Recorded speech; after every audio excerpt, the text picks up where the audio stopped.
إلهي لست للفردوس أهلا ولا أقوى. بسم الله الرحمن الرحيم. السلام عليكم ورحمة الله وبركاته.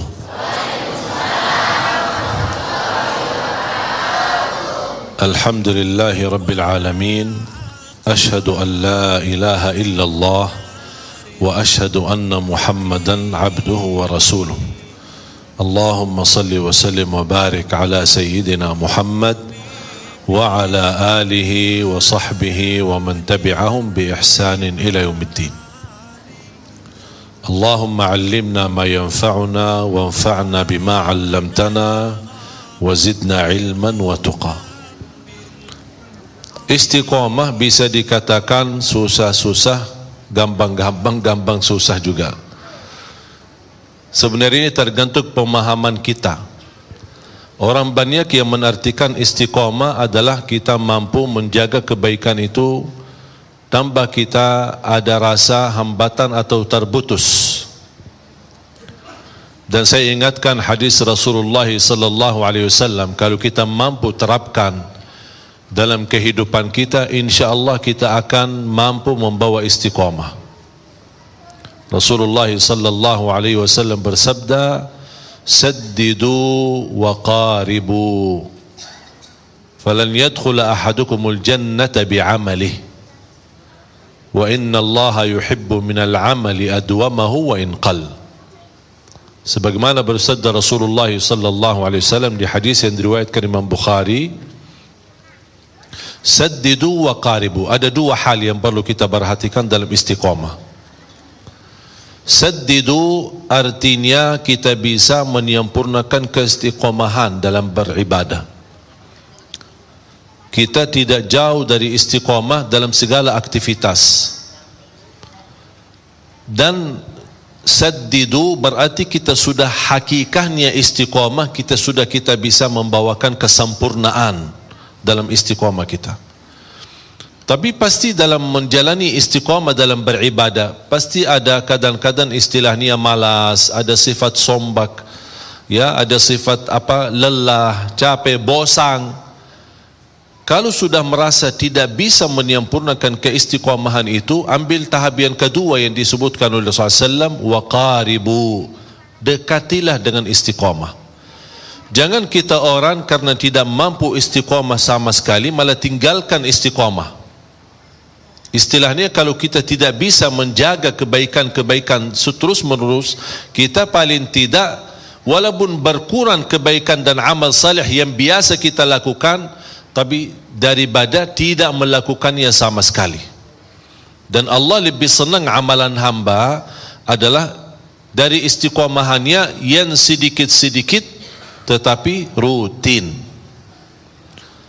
Kadang misal kita tahajud, dan ini salah satu membantu untuk kendalikan nafsu kita. Ini mohon maaf, nafsu manusia ini tergantung kebiasaan. Kalau kita misal melihat makanan enak, kalau dibiasakan makan sampai habis tambah lagi, kalau sudah terbiasa seperti ini, dia tidak akan pernah puas. Apalagi melihat menu makanannya macam-macam. Kita masuk ke salah satu tempat makanan yang sudah disediain macam-macam. Kalau kita mengikuti hawa nafsu, apalagi mengikuti pandangan mata, semuanya serba enak. Kita sudah ambil secukupnya, bahkan sudah kenyang, tapi rasanya yang aku tadi lihat tapi belum saya rasain. Ini belum saya rasain, ini belum saya rasain. Makanya jangan suka banyak lihat. Syukuri yang sudah ada, nikmati yang sudah ada. Makanya ketika ada banyak menu makanannya, saya tidak suka lihat. Saya suruh orang yang pendamping saya, ini ambil yang cukup. Saya makan, habis pulang, sudah selesai. Tapi kalau saya lihat, masih kepikiran terbawa. Ini ya belum saya rasain, gimana enak ya? Enak. Padahal sudah kenyang. Karena manusia tidak pernah puas. Dan ini salah satu kita bisa menjaga kebaikan dalam beribadah. Islam mengajarkan tidak boleh berlebihan. Kadang-kadang kita maksa, kita ingin misal tahajud. Kalau tidak bisa tahajud seperti rutin kita, misal 11 rakaat atau lebih atau panjang, ada satu malam kita merasa, oh, hari ini saya lagi galau ya, capek, ada urusan membuat saya beban fikiran, aku kayaknya malas tahajud. Daripada tidak tahajud sama sekali, paling tidak 2 rakaat. 2 rakaat. Kalau tidak mampu 2 rakaat mengangkat kesusahannya, mengangkat masalah yang kita hadapi, paling tidak meringankan masalah. Itu yang disebutkan waqaribu, mendekati dengan istiqamah. Ada ikhtiar, ada upaya. Kita tidak bisa misal puasa Daud, tapi puasa Isnin Kamis. Tak bisa puasa Isnin Kamis, puasa 3 hari dalam 1 bulan. Tak bisa 1 bulan, puasa 1 hari 1 bulan. Rasulullah SAW bersabda, man sama yawman fi sabilillah ba'adahu Allahu 'anil nari 70 kharifa.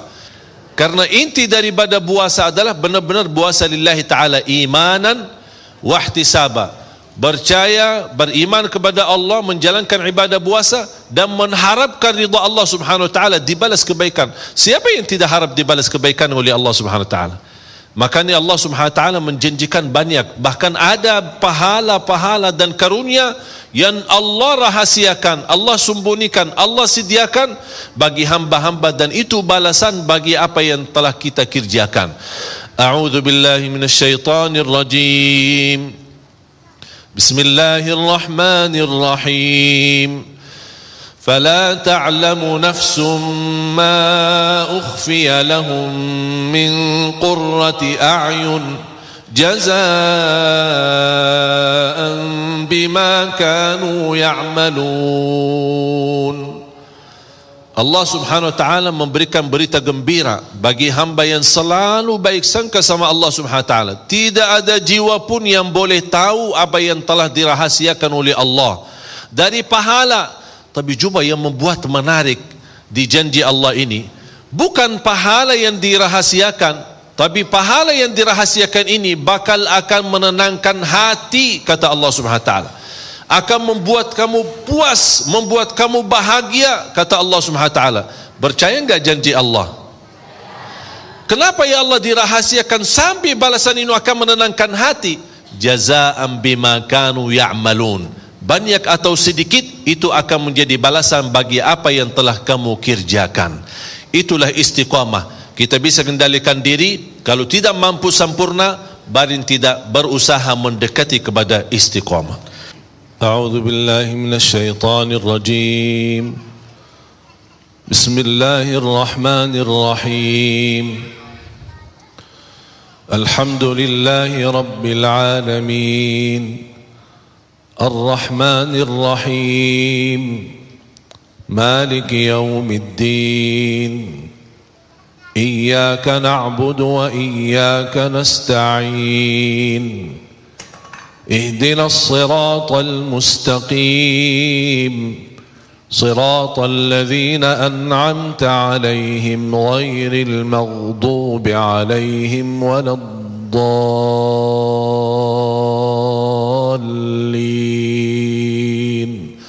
آمين.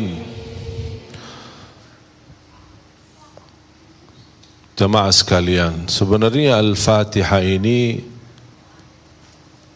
kalau kita bisa hayati, bisa belajari, itu sudah luar biasa, memberikan kecukupan dalam segala hal. Ihdinas siratal mustaqim 17 kali minimal dalam salat fardu kita memohon hidayah ke jalan yang lurus. Intinya istiqamah. Ya muqallibal qulub thabbit qalbi ala dinik. Yang membola balik hati, tetapkan hatiku atas agamamu. Hidayah ini dan memohon istiqamah bukan hanya kebutuhan kita. Semua para nabi dan rasul memohon istiqamah, memohon hidayah dari Allah Subhanahu wa taala. Yang menarik di suratul Fatihah, dan ini menjadi pelajaran buat kita sebelum kita memohon istiqamah, selain apa yang tadi saya sampaikan, kan ada upaya, ya, kalau tidak bisa sempurna, paling tidak dekat dengan kesempurnaan. Kalau tidak bisa dengan membawa hakikat istiqamah, berusaha mendekati dengan istiqamah. Selalu saya dorong jamaah, setiap amal kebaikan anda punya saham di situ. Setiap amal kebaikan anda punya saham di situ. Contoh, silaturrahim anda punya saham, sedekah punya saham, salat malam ada sahamnya, baca Quran ada sahamnya, menjaga dan memperhatikan anak yatim ada sahamnya, walaupun satu gitu. Karena ini salah satu upaya dan ikhtiar. Kita tidak tahu di mana Allah Subhanahu wa taala rahasiakan ridhanya di dalam amal salih. Ada 3 hal yang Allah sembunyikan. Allah sembunyikan keridhaannya di dalam amal salih. Kita tidak tahu di mana amal salih yang ada di dalamnya ridha Allah. Barang siapa yang melakukannya dapat ridha Allah. Dengan mendapatkan ridha Allah, beres dunia akhirat, sudah selesai. Cuma masalahnya kita tidak tahu di mana amal saleh yang ada di situ ridha Allah Subhanahu wa taala. Yang kedua, Allah rahasiakan kemurkaannya dalam dosa dan maksiat. Kadang-kadang orang satu kali berbuat dosa tapi bisa menjadi celaka dunia akhirat, na'udzubillah, karena dia kena kemurkaan Allah di saat itu. Yang ketiga, Allah rahasiakan waliullah. Tidak ada yang tahu siapa waliullah di antara manusia. Kadang-kadang bisa waliullah di tengah kita. Kenapa Allah rahasiakan waliullah di tengah kita? Supaya kita tidak sembarangan menghina manusia. Bisa jadi anda salah menghina waliullah. Makanya kita belajar menghormati semua manusia. Dia tukang sapu, tukang sampah, tukang apa, kita tidak tahu. Barangkali dia waliullah. Karena bisa mendapat darajat waliullah itu bisa dengan satu kebaikan yang dia lakukan, Allah angkat kemuliaannya, Allah angkat darajatnya menjadi mulia di mata Allah Subhanahu wa taala. Makanya jangan kita sembarangan menghina orang. Kembali lagi, kebaikan dan keridhaan Allah dalam amal salih. Misal contoh, wanita yang kita semua hafal kisahnya, yang tidak pernah berbuat kebaikan, hanya satu kali dia memberikan air minum kepada ekor anjing. Allah SWT melihat perbuatannya, Allah syukuri perbuatannya, Allah ampuni dosanya, Allah masukkan dia dalam surga. Itu yang disebutkan oleh ulama. Ternyata ketika dia beramal salih di situ kena ridha Allah Subhanahu wa taala. Ada di antara kita yang bisa mendapatkan ridha Allah di dalam salat malamnya. Makanya kembali jamaah sekalian, setiap amal salih anda punya saham. Tapi di antara amal salih, mana yang kira-kira kesukaan hatimu? Ada yang lebih cenderung kepada puasa. Udahlah, berbanyak puasa. Ada yang merasa lebih banyak aku suka tahajud. Udahlah, berbanyak tahajud. Tapi jangan lupa, di amal-amal salih yang lain anda punya saham walaupun sedikit. Contoh, sedekah walaupun 5.000 sehari, walaupun 1.000 sehari, walaupun seperak sehari. Ada upaya, ada sesuatu supaya segala amal kebaikan yang kita tahu, yang kita fahami, yang kita belajari, insya-Allah menjadi saksi baik. Allah Maha tahu, oh ternyata hamba ini setiap ada amal salih, dia di situ punya saham walaupun sedikit. Itu yang disebutkan sedikit tetapi istiqamah, lebih disukai dan dicintai oleh Allah Subhanahu wa taala. Makanya jamaah sekalian, semakin kita memahami istiqamah dengan pandangan mudah, insya-Allah bakal mudah. Tapi kalau kita merasa, aduh gimana aku susah istiqamah, aku kemarin bisa begini, tapi alhamdulillah semuanya bisa. Yang tidak bisa banyak, paling tidak jangan tinggalkan semuanya. Hafal tolong kata ini. Kalau tidak bisa semuanya, jangan tinggalkan semuanya. Istilahnya, aku nak bisa tahajud, capek. Dah usah, dah apa-apa. Dah bisa lama-lama, panjang-panjang 2 rakaat. Aku kalau tidur, takut ketiduran, nanti bangun, apalagi tak jamin saya bisa bangun tengah malam. Ya udah, tidur salat malam sebelum tidur. Boleh enggak salat malam sebelum tidur? Boleh. Karena waktu salat malam habis Isya sampai subuh. Ini hukumnya berlaku kepada masing-masing sesuai kemampuan. Ada di antara bapa ibu biasa tahajud, tidur dan tahajud, teruskan. Ada yang merasa, aduh kalau saya tidur kayaknya dah bakal bangun, syukur-syukur kalau bangun subuh. Daripada malam itu terlewat, tidak tertulis salat malamnya, ya udah salat malam sebelum tidur. Bahkan itu dianjurkan oleh Rasulullah SAW ketika masalah witir. Sahabat Rasul Abu Hurairah berkata, "Awsani khalili bi thalath." aku telah diwasiatkan oleh Rasulullah SAW 3 hal atau 3 amalan. Yang pertama, jaga puasa 3 hari setiap bulan yang disebutkan Hijriyah 13, 14 dan 15. Wa an usalli duha, menjaga salat duha. Wa an utira qabla an anam, menjaga witir sebelum tidur. Ini Abu Hurairah sahabat Rasul mendapatkan amalan dan nasihat dari Rasulullah SAW.